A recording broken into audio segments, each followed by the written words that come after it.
अगर आप हैं एक गार्डनिंग लवर तो आप रिलेट कर सकते हैं इस बात से कि एक छोटी सी बालकनी और वेल लिट हाउस ही काफ़ी होता है प्लांट्स ग्रो करने के लिए। तो हम ढेर सारे प्लांट्स तो खरीद लाते हैं, लेकिन कई बार कुछ छोटी छोटी सी गलतियों की वजह से वो प्लांट्स हमारे मर जाते हैं। फिर चाहे वो मिस्टेक्स प्लांट्स या सीड सिलेक्शन से जुड़ी हो या उनकी वाटर और सनलाइट रिक्वायरमेंट से जुड़ी। लेकिन अगर हम इन्हीं मिस्टेक से सीख लेते हैं तो ये मेहनत का फल बड़ा मीठा होता है ना? वो कहते हैं ना, gardening is all about patience and learning from mistakes. Hey everyone, I'm Swati and you're watching the Big Basket YouTube channel. आज के वीडियो में हम गार्डनिंग के कुछ डूज एंड डोंट्स डिस्कस करने वाले हैं, यानी कुछ ऐसी कॉमन मिस्टेक जो हम सभी गार्डनर्स जाने अनजाने करते हैं और उन गलतियों को रेक्टिफाई कैसे करना है वो भी डिस्कस करेंगे हम। So let's get started. Watering plays a very important role in any plant's growth, इसीलिए ओवर वाटरिंग या अंडर वाटरिंग दोनों ही सिचुएशंस अच्छी नहीं होती हैं। लेकिन प्लांट्स में ओवर वाटरिंग सबसे कॉमन मिस्टेक है। तो अगर आप अपने प्लांट्स में बहुत ज़्यादा पानी डाल देंगे स्पेशली शाम को, तो रात भर वो पानी सॉइल में रूट्स के पास स्टैग्नेंट रहेगा और लीव्स और स्टेम्स को मशी कर देगा, यानी सड़ा देगा। और उसके साथ ही साथ रूट रॉट और फंगल इन्फेक्शन के चांसेस भी बहुत ज़्यादा बढ़ जाते हैं। इसी तरह अंडर वाटरिंग की सिचुएशन भी अच्छी नहीं होती है, क्योंकि इर्रेगुलर वाटरिंग से मिट्टी बिल्कुल सख्त कॉम्पैक्ट हो जाती है, जिससे प्लांट ड्रूपी और पत्तियां मुरझाई सी दिखती हैं, जो कि प्लांट की ग्रोथ स्लो कर देता है। पत्तियां पीली हो जाएंगी और क्रिस्प ड्राई हो जाएंगी। अब इसका सोल्यूशन बताती हूँ। Drip irrigation method controlled watering के लिए बहुत अच्छा ऑप्शन है। इससे ना तो आपके प्लांट्स में ओवर वाटरिंग होगी, ना अंडर वाटरिंग। लेकिन अगर आप मैनुअली डालते हैं अपने पौधों में पानी, तो हमेशा सॉइल में फिंगर पोक करके उसका मॉइस्चर चेक करने के बाद ही दे पानी। यानी अगर मिट्टी स्टिक होती है आपके फिंगर में, तो मतलब सफिशिएंट मॉइस्चर है सॉइल में, आपको पानी बिल्कुल नहीं डालना है। और हाँ, लास्ट पॉइंट जो बहुत ध्यान रखना है कि make sure your pot has good drainage whole, जिससे अगर एक्सेस वाटरिंग हो भी जाए पौधों में, तो वो एक्सेस वाटर ड्रेन ऑफ हो जाए उन होल्स से। Poor potting soil is another mistake. If you want to feed your plant, you must feed your soil properly. Usually हम सभी plants के लिए सेम potting mix बना देते हैं या bare soil में plants grow कर देते हैं, जिससे होता क्या है, मिट्टी बहुत हार्ड हो जाती है, कॉम्पैक्ट हो जाती है पानी डालते डालते। और अगर हम उस पर उसकी टिलिंग यानी गुड़ाई भी नहीं करते हैं, तो सॉइल में अंदर तक सनलाइट नहीं पहुंच पाती और एयर सर्कुलेशन भी नहीं हो पाता। इसीलिए पौधे की रिक्वायरमेंट के हिसाब से उसका पॉटिंग मिक्स बनाना बहुत ज़रूरी है। मतलब अगर आप रूट वेजिटेबल ग्रो करना चाहते हैं तो ज़्यादा पोरस होनी चाहिए मिट्टी, सैंड ज़्यादा डालें उसमें। सैक्यूलेंट्स के लिए वेल ड्रेन पॉटिंग मिक्स होना चाहिए और एक्वेटिक प्लांट्स के लिए चिकनी मिट्टी का ही इस्तेमाल करें। और हाँ, प्लांट्स के आसपास हर 15 से 20 दिन में अच्छे से गुड़ाई कर दें बिना रूट्स को डैमेज किए। प्रॉपर सनलाइट बहुत बड़ा रोल प्ले करती है किसी भी प्लांट की ग्रोथ में, फिर चाहे वो इंडोर प्लांट्स हों, सीड जर्मिनेशन हो, फ्रूट ट्रीज हों या फिर फ्लावरिंग प्लांट्स। सभी की सनलाइट रिक्वायरमेंट अलग होती है और अगर उन्हें सनलाइट कम या ज़्यादा मिले तो उसका रिजल्ट एकदम साफ देखने को मिलता है। जैसे अगर आप इंडोर प्लांट्स को सफिशिएंट सनलाइट में नहीं ग्रो करेंगे तो प्लांट्स डल दिखेंगे, पत्तियां पीली हो जाएंगी।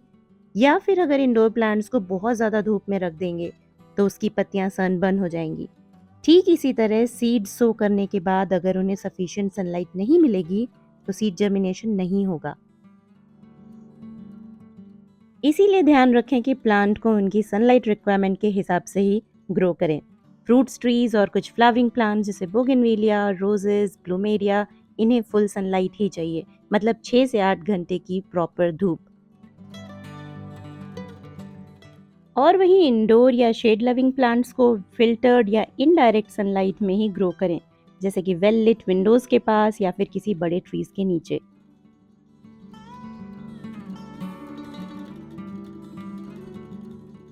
किसी भी प्लांट को ग्रो करने के लिए उसका ग्रोइंग सीजन मालूम होना बहुत ज़रूरी है और ये एक बहुत कॉमन गार्डनिंग मिस्टेक है। इसीलिए कई बार हम नर्सरी से कुछ ऐसे पौधे खरीद के ले आते हैं जिसका सीजन जा चुका हो या ऑलमोस्ट ओवर होने वाला हो। जैसे समर या मॉनसून में ग्रो होने वाले प्लांट्स हम विंटर्स में ले आए। ठीक ऐसे ही फ्लावरिंग प्लांट्स या वेजिटेबल्स के सीड्स भी बेमौसम लगाने से रिजल्ट नहीं मिलता है। इसलिए बहुत ज़रूरी है कि कुछ भी ग्रो करने के पहले या प्लांट खरीदने के पहले थोड़ी रिसर्च ज़रूर कर लें उसके बारे में, यानी उसका ग्रोइंग सीज़न क्या है, वाटर और सनलाइट रिक्वायरमेंट्स क्या हैं।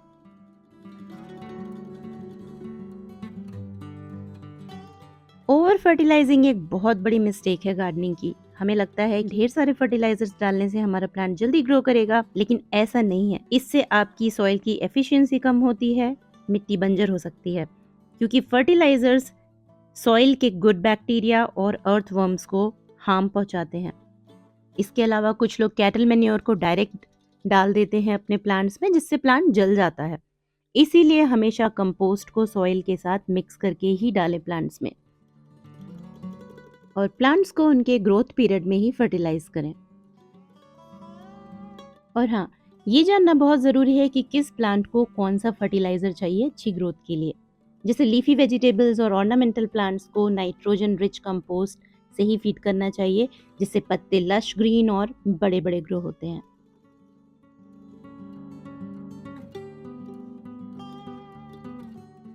गार्डनिंग की नेक्स्ट कॉमन मिस्टेक्स जो हम करते हैं वो है वाइल्ड सोइंग सीड्स, चाहे वेजिटेबल सीड हो या फ्लावर्स के सीड। सॉइल में बहुत ज़्यादा डीप सो करने से उनमें जर्मिनेशन नहीं होता है, क्योंकि सीड को जर्मिनेट होने के लिए सनलाइट भी चाहिए। और छोटे साइज के सीड्स स्प्रिंकल करने के बाद अगर आप उस पर कोकोपीट या सॉइल की हल्की लेयर नहीं डालेंगे, तो कभी कभी सीड्स बर्ड्स खा जाती हैं, और कभी सीड्स में मॉइस्चर ना होने की वजह से वो जर्मिनेट नहीं हो पाता है। इसीलिए सीड जर्मिनेशन के लिए 3 बातों का ध्यान रखना बहुत ज़रूरी है। सीड हमेशा उसके साइज़ के 2 to 3 टाइम्स डीपर ही सो करें। उसके बाद उसे कोकोपीट या सॉइल की हल्की लेयर से कवर करें और वाटरिंग के बाद सनलाइट में रखें। और ध्यान रखें कि उसमें मॉइस्चर बराबर बना रहे, तभी आपके सीड्स जर्मिनेट होंगे। Last but very common gardening mistake that we all do is reporting a plant immediately after buying from nursery. Plant shock में चला जाता है इससे। हमेशा कोई भी नया प्लांट खरीदने के बाद उसे तुरंत रिपोर्ट नहीं करना है। Let it settle down at your place for at least 5 to 7 days, और रिपोर्टिंग के बाद उसे ग्रेजुअली मूव करना है धूप में। आई होप आपको आज का वीडियो पसंद आया होगा। अगर पसंद आया है तो चैनल को तुरंत सब्सक्राइब करें, और हाँ, बेल आइकन को क्लिक करना ना भूलें। Thanks for watching and happy gardening.